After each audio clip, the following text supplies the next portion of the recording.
let us prepare in mind, body, and spirit for our service today.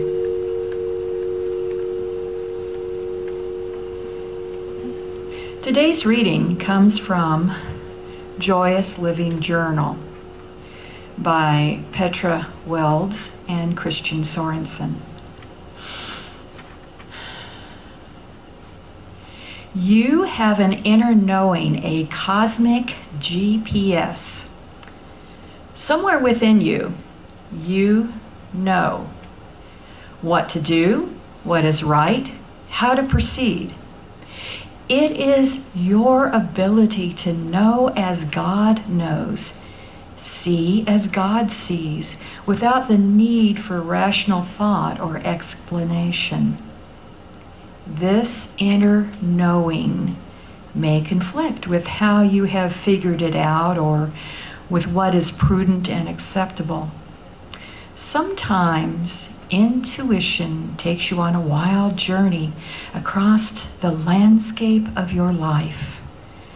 Listen to yourself. Learn to act on your knowing. You will be surprised by the amazing way you reach your destination and how wonderfully Spirit supports you along the way. If you will, take these words into a few moments of silence with me.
Right here, right now, in this wondrous, auspicious moment, this holy, beautiful, loving instant, I'm knowing that we are centered in that knowingness, that loving knowingness that knows what it knows, that it knows.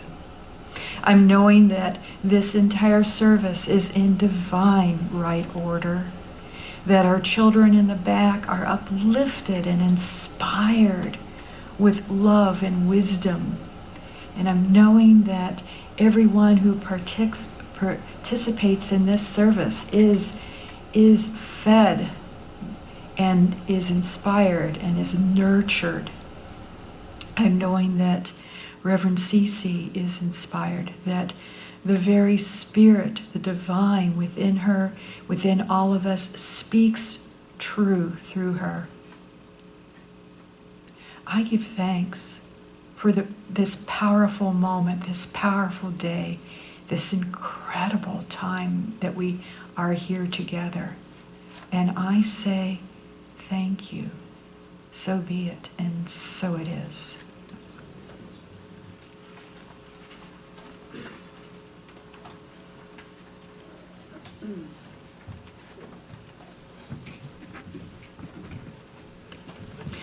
Okay, so for those of you who are not on Facebook, I don't even have a good story. I was grocery shopping and I tangled with a railing that was bolted to the floor where they slide the grocery carts in, and My foot got stuck and I was hopping around trying to keep my balance and my foot went and it hurts. So there I am.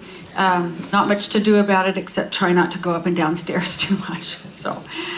So that's my story and I'm sticking to it. Someone offered me a better story, but it was not fit for Sunday consumption. So besides, it wasn't mine, so you know.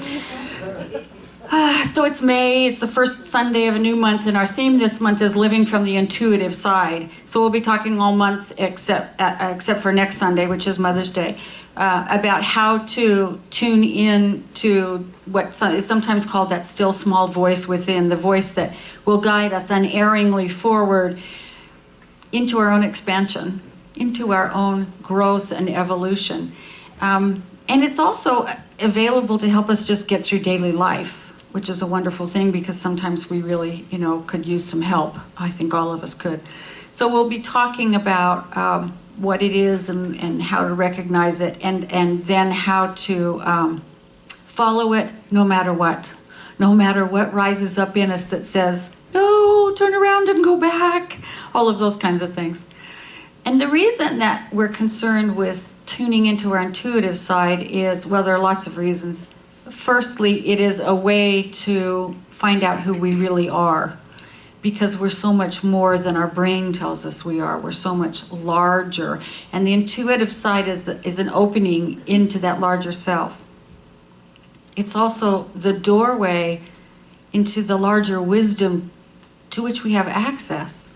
We have two ways of being. We can keep our thinking merely in the small mind, the thing that I call the brain, because the brain is a machine that just generates thoughts all the time, and it's a tiny fraction of what we really can know and experience and create from. And intuition is our ability, as the reading says, to know as God knows, to see as God sees, without the need for rational thought. It's knowing without knowing how you know.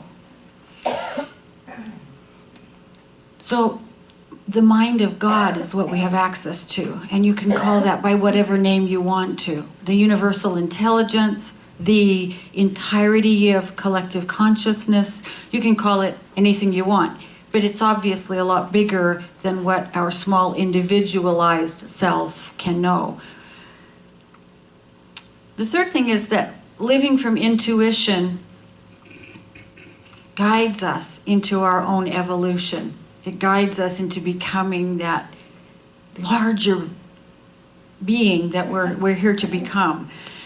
Omar Bradley said that we must set our course by the stars, not by the lights of passing ships. And that's kind of what I'm talking about.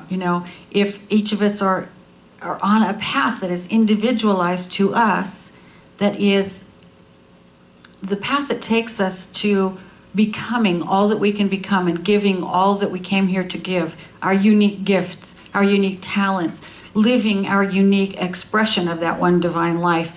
So if we set our course by that guiding intuition, we evolve at a pretty rapid clip sometimes. If instead we're doing what society tells us to do or what others think we ought to do, we wind up far away from our true north, our true course. I was talking with someone recently about this amazing adventure of being divine in human form and walking through human life, and it seems to me it's sort of like two neighbors, each of whom builds a fence on their property line, and they're about 16 inches apart. And we're like a squirrel with one foot on each fence. And we have to try and keep our balance as we sort of move between this human world and the divine world. And if we lean too far in either direction, if we topple off into pure spirit, we can't cope in the world. On the other hand, if we topple off into just human beingness, we lose all of that access to the power that we already have inside, to our ability to know without knowing how we know, we lose the connection to our ability to evolve gracefully, I guess I'd put it. And the way to maintain balance is something that I learned from yoga and bicycling. If you're in tree pose and you look at your feet, you're going to fall over, right? If you're trying to steer a bicycle and you're going rapidly downhill and around curves, if you look right in front of your wheel, you're going to overcorrect and wind up crashing. You have to look at where you want to go. You have to keep your eyes focused ahead where you want to go in order to keep your balance. That's how the inner GPS functions, I think, is that we successfully live from the intuitive side when we look at where we want to head and where our vision is taking us, not at the facts and circumstances that surround us. We get stuck if we look at the facts and circumstances too much. We get mired down in it and we're not enjoying it very much. But if we'll raise our eyes to the vision that we have for ourselves, to the vision that our intuition has for ourselves, our inner GPS knows what to do. It'll take us there. It's sort of like the bicycle, you know? You don't think about it, you just look where you want to go and your body steers the bicycle. It's about like balancing in tree pose. If you look down there, I can stay balanced, but if I start to look too close at myself, I'll be falling over. Intuition is the voice of the inner GPS. Thank God it doesn't sound like the one on my telephone. I was driving to Wright State yesterday, and this ridiculous voice says, "In a half mile, turn onto Coal Glen Highway." Coal Glen Highway? Give me a break, you know? It doesn't get abbreviations, it doesn't get any of that stuff. The inner GPS, on the other hand, works flawlessly. It understands everything. It understands any abbreviation we might toss at it. And there are two ways that we can allow it to make our life easier. The first one is that little feeling or thought that we get sometimes that says, go this way instead, regardless of what your telephone GPS tells you. Go this way instead. Or don't go out tonight. Or slow down. You know that voice that tells you, and you find out later on that it stopped you from doing something that would not have been a good thing to do. Maybe even saved your life. I know several people who have been guided by something within themselves to take their kids to a particular doctor or ask the doctor a particular question, and it's resulted in finally finding out what was wrong with the child and getting it treated. Sometimes deadly diseases. This kind of guidance comes in that little nudge. Sometimes it really is a voice. Sometimes it is just all of a sudden you know the question you need to ask. Sometimes it comes in dreams. I read a story recently on Oprah's website about a woman who kept having this persistent dream. She was across a fence from in the beginning, three really pale, ghostly, weird-looking people, and they were trying to tell her something in a language she didn't understand. She was frustrated, and she woke up, and a couple of nights later, she had the dream. This time there were 5 of those ghostly people, and they were still speaking to her in this language. And she woke up frustrated, and then it was 10 people, and then 20, and she finally went to her doctor and had a physical. And the doctor said, there's nothing wrong with you. She went home, and again the dream came back, and this time there were 50 people still trying to tell her something, and then 100. And she was really getting frustrated, and she was pleading with them to give her a hint as to what they were trying to tell her. In this dream where there were 100 of them, just before she woke up, she heard a voice whisper, "Look deeper." She went to her doctor and said, I know something's wrong. What's the deepest place in the human body? And he said, the large intestine, the colon. So she scheduled a colonoscopy, and guess what? They found a giant tumor that they were able to remove and treat her for, and she was fine. The doctor said a couple of months later, and it would have been gone, spread. Sometimes the intuition guides us away from harmful things, and it can also guide us toward things that are good for us. Sometimes they may not look like they're good for us at first blush, but it will guide us toward things that are good for us. Like the gut feeling that you should go and speak to this person that you've never met and you wind up fast friends, or that you should call someone you haven't talked to in a while, and it turns out they know someone who's looking for someone to to hire that you just happen to fit perfectly and it's your dream job. Or I've read a couple of stories recently about men and women in the dog park, and something just draws them to, particularly, I hate to say this, but women are generally pay attention more quickly to their intuition, to that guy over there with that dog. And they wind up finding the person they've been looking for. Intuition works that way.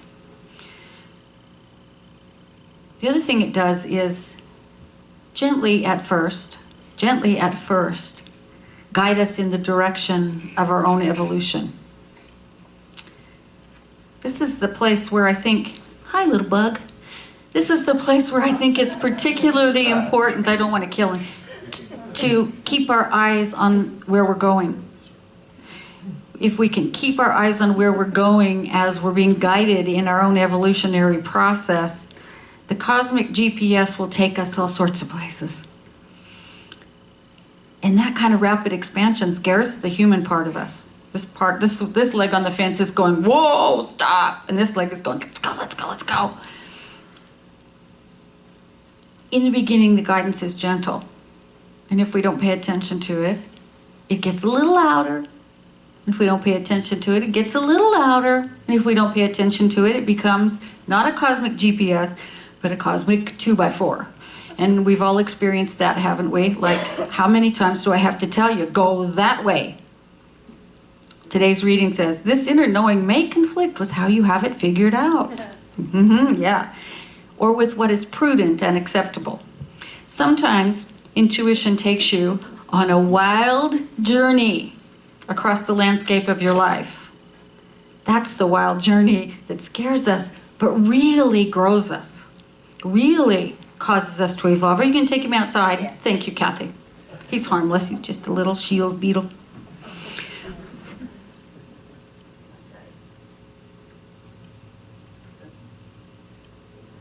Thank you. Another life spared from my feet.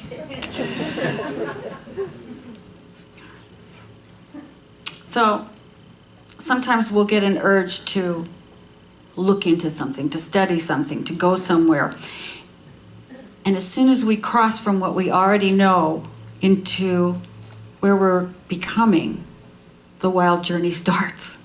And sometimes it is a really wild journey. It's like the song Charisma was singing about, you can't fly until you break the shell of where you are, and you're willing to just go into what's coming. That's the only time we can begin to really grow rapidly, and it feels frightening because we don't know what it's going to look like. Intuition does not show us the end. It just shows us the next step. And Martin Luther King said, you don't have to see the whole staircase. Just take the first step. And then the second step will be revealed. And from the second step, you'll see the third step, maybe the fourth if you're lucky. You can't see the end product. Just take the first step. And sometimes it may look like you're walking into the darkest, wildest, baddest forest you've ever seen. And that's when the human part of us says, ooh, turn around and go the other way. Don't go that way, don't go that way. That's where we have to go, according to our inner GPS. If we're going to grow our way into the next step, we have to go.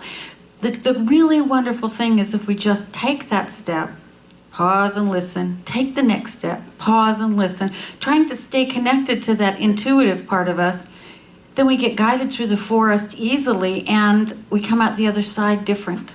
We come out the other side changed, grown, evolved. We will have developed new skills. We will have gone to new places and given up some fear that we used to have. We have learned better by walking that forest to be more of who we are. I think the key to walking through those dark forests is to remember that you're on the path, quite simply. Just to remember that you're on the path. Because all too often, ego will try to convince us, the small mind, to stay right where we are and refuse to budge until we can see the end. That's one of its tricks. Or a little bit into the forest, it'll say, there are scary things here. Run away. And if we listen, what happens is eventually we'll be brought back to the same forest, but it'll be bigger and darker. It'll be bigger and darker this time. The more we allow, the more we feed our fear, the bigger the thing we have to walk through. Because guess where it's created?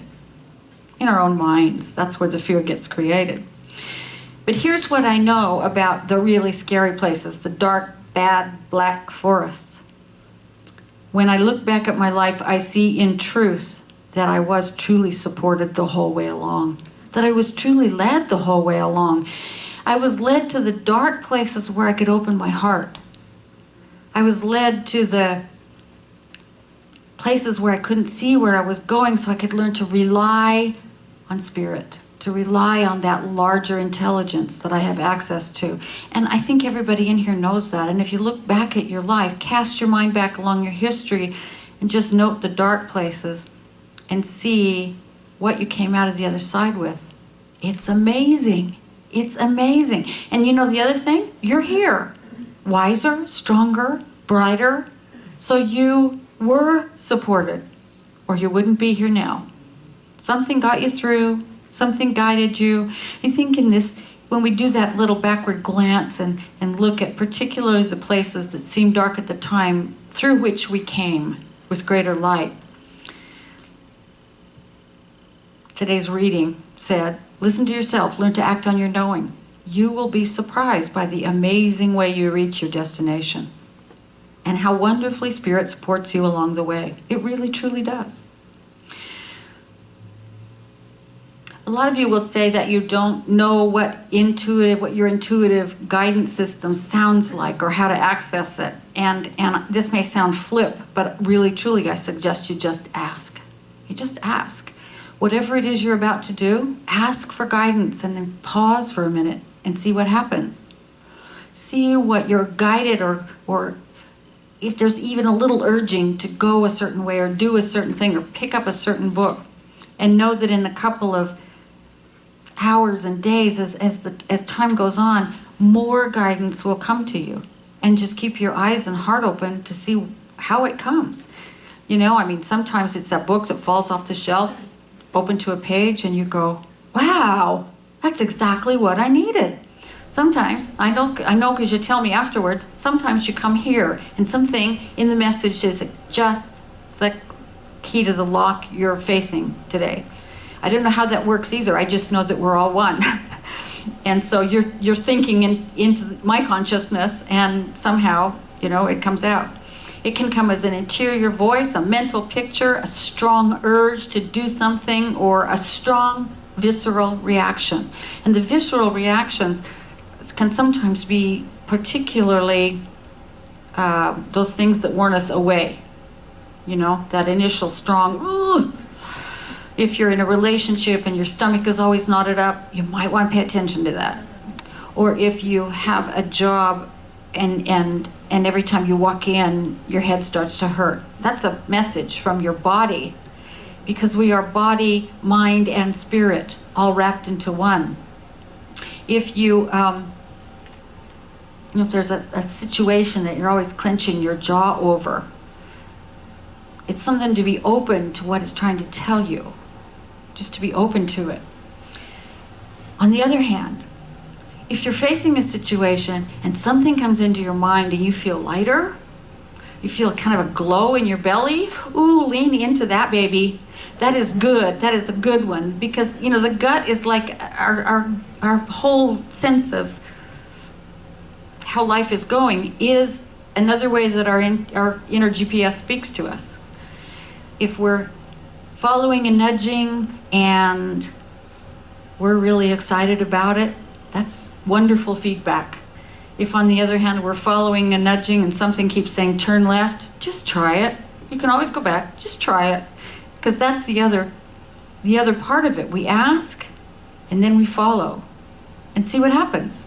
That's how we learn to tell truly what our inner GPS, what is the kind of guidance that our particular inner GPS is giving us. I want to close with a quote from Alan Alda, the actor. He said, you have to leave the city of your comfort and go out into the wilderness of your intuition, What you'll discover will be wonderful. What you'll discover is yourself. So happy adventuring.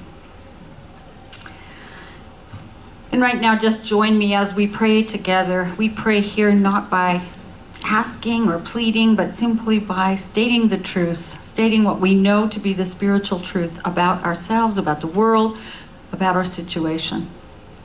And so right now, I know that there is only one life. There is only one intelligence. There is only one existence that goes by so many names. I call it God. Some call it Great Spirit. Some call it the universe. Some call it wisdom. By whatever name it goes. It is that thing that created everything that exists and that continues to create newly and continues to change the shape of one form into a new form, that continues to recycle everything in the universe into something new, because it is always becoming as we are always becoming, because it is what we are. We are all that we are is that thing we call God, and yet it is more than we are, because it is all. It lives within us. It is the very breath we breathe. It is the very source of our thoughts and our heartbeat. It is the still small voice that tells us to go here and do this and study this and talk to that person. And we are the place that it shows up in form. This formless consciousness moves through us into the world. So truly we are the heart and the hands and the voice and the brain and the doing and the being of God right where we are. And because I know this is the truth of each one of us, I know that we simply lean into that inner knowing, that inner guidance that is spirit in us. With whatever we do, with all that we do, ever becoming, ever taking steps out into where we've never been before, so that we can open our hearts a little wider, so that we can live in wisdom a little bit more, so that we can take absolute joy in the very life that we lead, so that the dreams of our hearts and our souls come into form now. And knowing this, I just say thank you. There's only one appropriate response to this amazing, supportive universe, and that is thank you. Thank you. Thank you for all of it. Thank you for the fence upon which we walk. Thank you for this human existence that is the source of so much tenderness, so much pain, so much love, so much joy, so much amazing, amazing living. Thank you, God. And I let these words go knowing that they always come back to me fulfilled. The universe never says no, it always says yes. So I let it be, and we acknowledge it by saying together, and so it is. Blessed always, blessed always, for the love of God surrounds us. Let our joy be so triumphant that we rest in God and say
We now have an opportunity to share with the center, to give in support of the work that we do here, the work of this community. I think this is a time to take a moment to just be grateful for all the blessings that are in your life, all that you have and all that you are and all that you get to do in this life and all that you give from. Gratitude is not only the response for the gifts we already have, it is the attitude that makes welcome more gifts, new gifts, more good. So welcome more good into your life every single day just by taking a little bit of time to be grateful. If you aren't able to give today, or if you give by automatic withdrawal or otherwise, just take a moment as the basket goes by to bless it, to bless the abundance of our community so that we can continue to grow and create more programs for each of us to enjoy and to get out into the community more. Just bless it as it goes by. Let's affirm together. Gratefully I give with an attitude of abundance. Gratefully I give with an attitude of abundance. I know that as I give, so do I receive. I know that as I give, so do I receive. And so it is. And so it is.